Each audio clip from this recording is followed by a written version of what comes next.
নারী হয়ে জন্ম নিয়ে শুধুমাত্র চেহারা সুন্দরী হয়ে জন্ম নিলে হয় না, কপালটা ভালো হতে হয়। কত মেয়ে দেখেছি দেখতে অসুন্দরী কিন্তু স্বামীটা এত ভালোবাসে, মনে হয় একটা রাজরানীর লাইফ সে দুনিয়াতে লিড করছে। আবার অনেক মেয়ে দেখেছি যারা দেখতে সুন্দরী কিন্তু কপাল খারাপ, স্বামীর কাছে কুকুরের মূল্য আছে বাট ওয়াইফের মূল্য নাই। এরকম মেয়ে বাংলাদেশে বলেন তো সবাই আছে না নাই? জাস্ট সুন্দরী হলে হয় না, কপালটা মেয়ের ভালো হওয়া দরকার।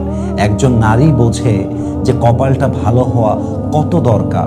কপাল ভালো না হলে হাজার সুন্দরী হয়েও কিন্তু এই পৃথিবীতে মূল্যায়নটা পাওয়া যায় না। ইভেন আমি বিশ্বাস করি, এটা আমার জাস্ট দিলের কথা, একজন মেয়ের রূপটা তখনই সাকসেসফুল হয় যখন সে তার স্বামীর কাছে মূল্য পায়। একজন মেয়ের রূপের কোনো দাম নাই যদি তার স্বামীর কাছে তার কোনো মূল্য না থাকে।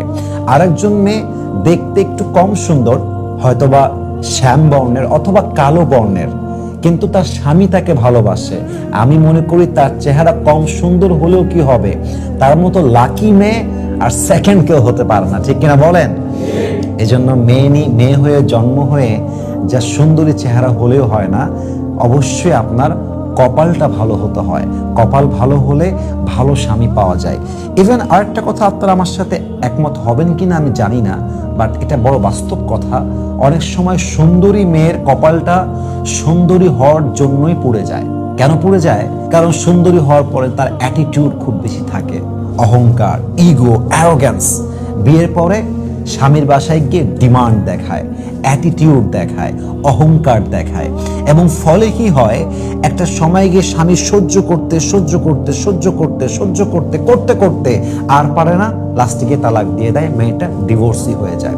এখন দেখেন, আপনারাই আমাকে উত্তর দিবেন, একজন মেয়ে যে কুমারী, যার আগে কোথাও বিয়ে হয়নি, তার সম্মান, এবং আরেকজন মেয়ে যার বিয়ে হয়ে সংসার হয়ে স্বামীর ঘরে তালাক হয়েছে, উভয়ের সম্মান কি সমান না আলাদা আলাদা? ভিন্নতা আছে।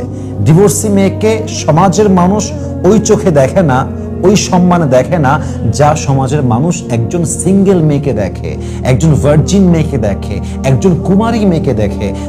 That is the reality. Whether you accept it or not doesn't matter, but this is the reality. এজন্য সুন্দরী মেয়ে ডিভোর্স হওয়ার পরে কি হয়, অন্য আরেক জায়গায় বিয়ে হয়। এখন যে বিয়ে করেছে তার আবার অ্যাটিটিউড আলাদা, সে কথায় বলে, আরে তুই তালাক হয়ে গেছে, আরে তুই তো ডিভোর্সি মেয়ে। শাশুড়ি বলছে, ভালো মেয়ে হলে কি আর ডিভোর্স হয়? প্রত্যেক দিন উঠতে বসতে মেয়েটা খোটা খায়। কিন্তু চিন্তা করেন তো, একটা মেয়ের প্রথম সংসারে একটু কষ্ট হইলেই আমি আর থাকবো না, রান্না খারাপ কেন, রান্না কম তরকারি কেন, দামি খাবার নাই কেন, দামি বাড়ি নাই কেন, আমি সংসার করব না, তালাক চাই। তালাক নিয়ে আসার পরে সেকেন্ড সংসারে দেখবেন হাজার কষ্ট হলেও কমপ্লেইন করতে চায় না, চুপচাপ থাকে।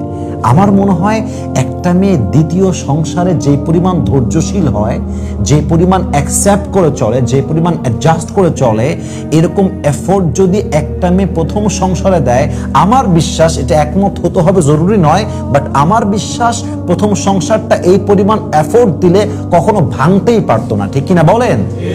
প্রথম সংসারে হুঁশ আসে না, দ্বিতীয় সংসারে হুঁশ ফিরে আসে।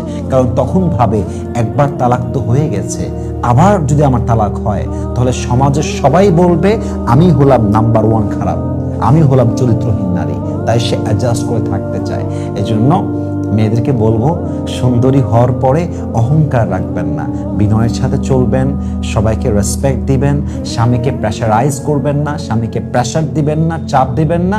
B honest, be loyal and be humble. যত আপনি বিনয়ী হবেন, আপনার সম্মান বাড়বে, আপনার সুখ বাড়বে, আপনার শান্তি বাড়বে, আপনার স্বামীর হৃদয়ে আপনার জন্য ভালোবাসা দিয়ে দিবে একজন, তিনি কে? আল্লাহ তাআলা প্রত্যেকটা মেয়েকে এটা বোঝার তৌফিক দান করুক। সবাই আমিন।